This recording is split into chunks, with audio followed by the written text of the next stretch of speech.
Welcome back to Women of His Word. This is something that the Father was putting on my spirit earlier today.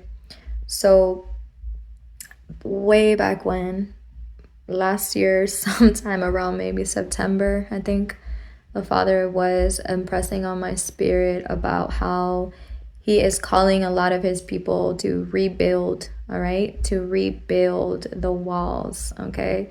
But these walls are not the temple that we know of back in Nehemiah's time, right? This is all spiritual. And that there's work to be done. There's work to be done in rebuilding and restoring, right? Now, fast forward, we're almost a whole year out from that time. And I want you guys to think about this. I want you guys to think about what it takes to rebuild something, okay?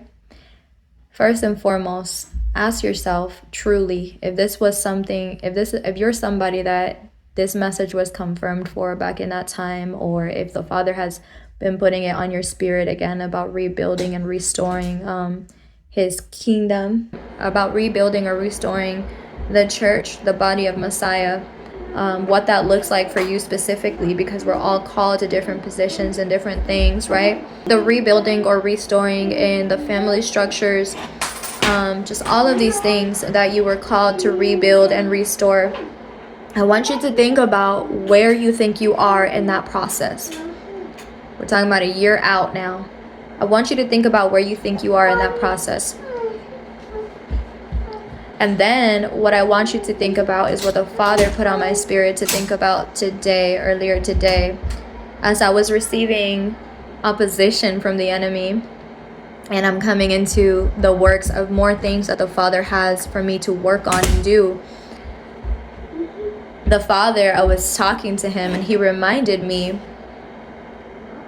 about the enemy's tactics and just how he always is. How every time you're about to do something for Yah, rather it be something new, rather it be to further something, rather it be to go deeper or higher in a specific position, rather He is bringing blessings forward or restoration, there's always opposition, especially right before the breakthrough, right before when you're at the threshold, right? Now, go to the book of Nehemiah and go see if they ever stopped opposing him. Go see for yourself. Did they ever stop opposing him? Go see how many times some people really came after him. And then go to the book of Ezra. Because if I'm not mistaken, they were during the same time. Sorry for the noise. If I'm not mistaken, they were like during the same time. Go look and see how many times they were opposed and these things were happening while those rebuilding were taking place, while the restoring was taking place. Do you understand? And then look at your life, look at the process you've been taken through. Look and see how every time you go into something that the Father's calling you to do, or how He's calling you to restore a different part of the wall, a different part of the temple, whatever, right? Zerubbabel, Zechariah, you are met with opposition. You are met with the same old tactics. Like, it just keeps coming. It may show up in different ways. It may show up in different levels. He may like back off and then come at the least expected moment. But this is why we must be vigilant and so reminded always, because He will never stop opposing you, especially when you were called to be a Nehemiah, when you were called to be a Zerubbabel, right? He'll never stop opposing and coming after you when you're called to do something for Yah. So just remember that. Ask yourself and be honest with yourself and go to Yah. Ask Yah specifically, where am I in the rebuilding process? Where am I in the restoration process when it comes to the things that you told me that I am to rebuild and restore, that I am to put my hands to work to, right? Remember when He told Zerubbabel, is one of my favorite verses, and I say that a lot on this channel, but it is. And He says to Zerubbabel, do not despise small beginnings. When he decided that he was going to start doing this for Yah, he had to remember, like he had to be reminded that just because, you know, the ending can seem a far off away, don't despise that. Because Yah loves to see the tool in Zerubbabel's hand. He delights to see the tool in Zerubbabel's hand. And so many of you, you've come a far long way from the beginning, right? Some of you may be starting in the beginning. This may be a new wave of Zerubbabel's being brought back up, and you're going through the part and the process of truly trying to figure out why Yah has called you to do these things. But every time you go and you try to do something, there's so much opposition. Just remember that the same devil that was opposing you back last year is still the same devil opposing you this year, and the same devil coming up after you trying to get you to come down. Who was it that tried to get Nehemiah to come down? I can't remember if it was Sanballat, but they wanted him to come down, and he's like, nah, I'm not gonna come down from the work that I'm doing here. This is more important, right? And that's what the enemy is trying to do, distract you. There's so many things that we don't really realize until we stop and we take a breath and we take a look around what's going on. Okay, what has the Father called me to do? What did he want me to finish? What has he called me to put my hands on in this season? What is he bringing me into? When we realize everything that we are doing goes against Satan, we have to understand that if we're opposing him, most definitely he's opposing us. And he's always doing it, right? So we have to be just as dedicated in the kingdom of light, in the kingdom of heaven, to stay focused in our work, just like the enemy is so focused and dedicated to bringing us down. Yes, baby, give me 1 second. So I'm going to try to put those verses up here, but I just want you to think about that. The Holy Spirit was putting that on my spirit earlier today. Like, first of all, think about where you are in the process. People can be in different parts of the process, because depending on if you did come down and you allowed the enemy to distract you, depending on if you did stop at certain points, depending on if, the worries and the cares of this world choked you out in certain seasons of your rebuilding process, or maybe you disobeyed or whatever. So many people could be in totally different steps and processes of this rebuilding and this restoration process of whatever the Father told you to put your hands to, right? To work. But the point is, seek the Father of where you are. Some of y'all are even in different phases and levels for different things that he told you to rebuild. For one area, let's say ministry, you may be way far ahead at rebuilding, way far ahead at the rebuilding process and the restoration process, whereas in marriage or family, you could be, still at the beginning phases. Or finances. You have to seek Yah in all things. Everybody's life we all go through very similar things, a lot of the same things even, just in different ways, I guess. But no matter what, you have the responsibility to take your own life before the Father and have him to search it out. Have him to speak to you about these things. Have him to show you, to confirm to you. But ask him where you are in the process, and then help him to remind you what he has called you to work on or to do right now in this season, in this week even. What is the important thing he called you to focus on? And then remember that anytime that you have something like that the enemy is after it. It's simple. You're doing for Yah. He doesn't like it. He opposes it.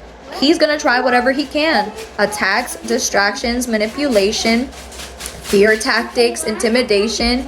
This is everything that they did to Nehemiah and the people that were with him, helping him and doing this alongside him. And what's interesting is he brought me to the chapter 4 of Nehemiah today, and that's one of the best ones, because in that chapter, they basically armor up again, and then he says basically, like, we need to take care of and protect our families. So we need to remember that this is important. Not only is the enemy after the restoration process, the rebuilding process, your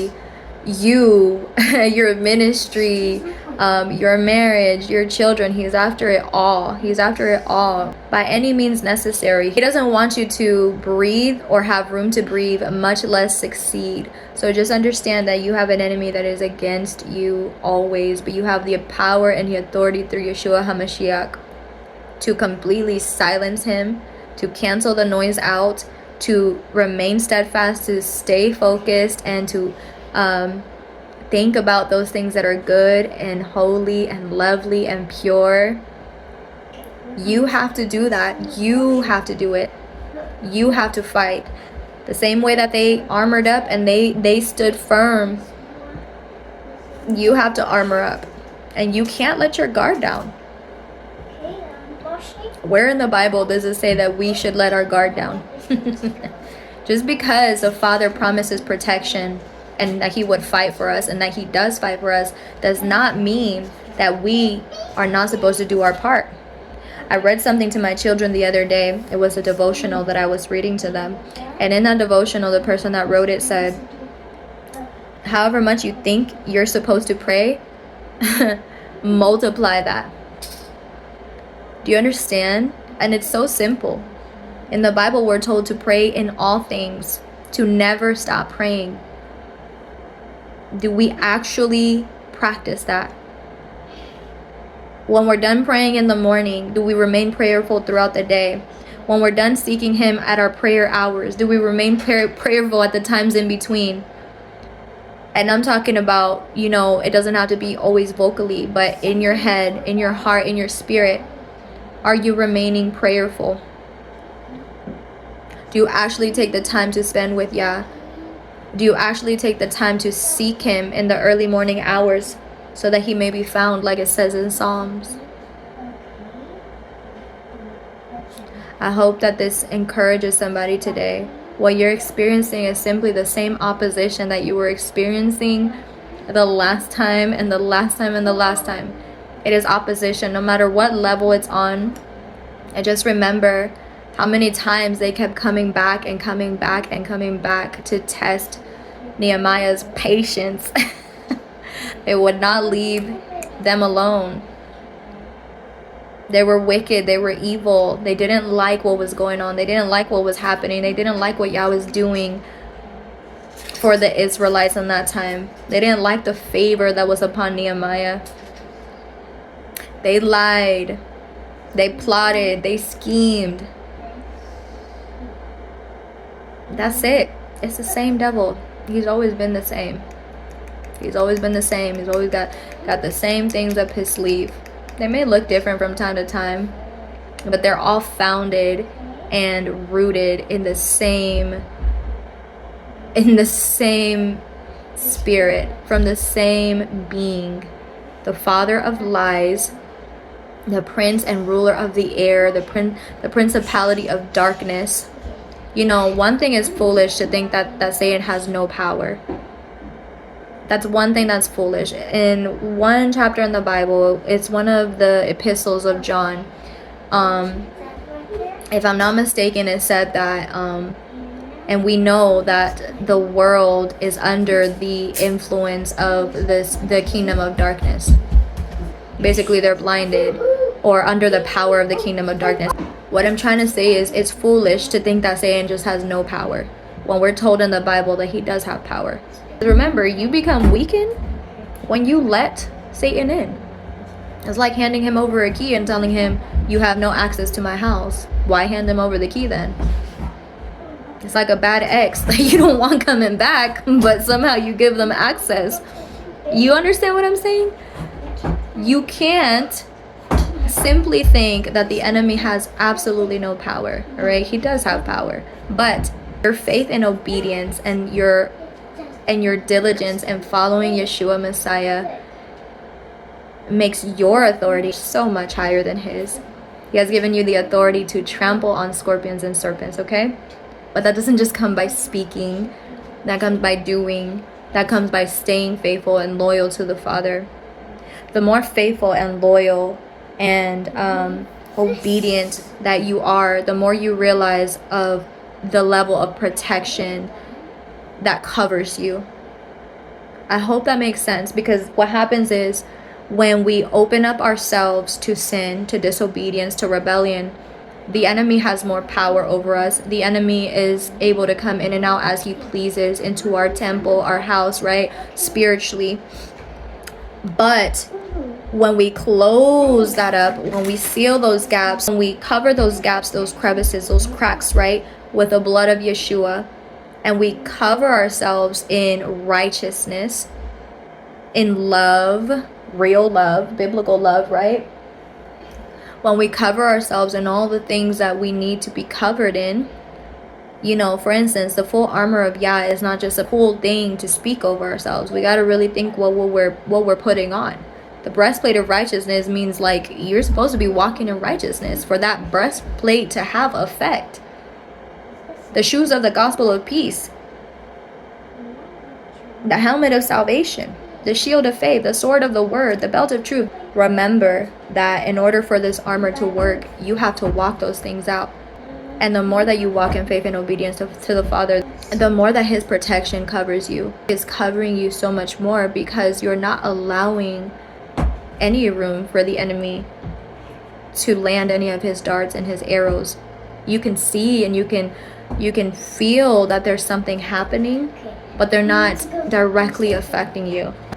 Anyway, I've gotten off topic here, but may God bless you in Yeshua's name. Amen.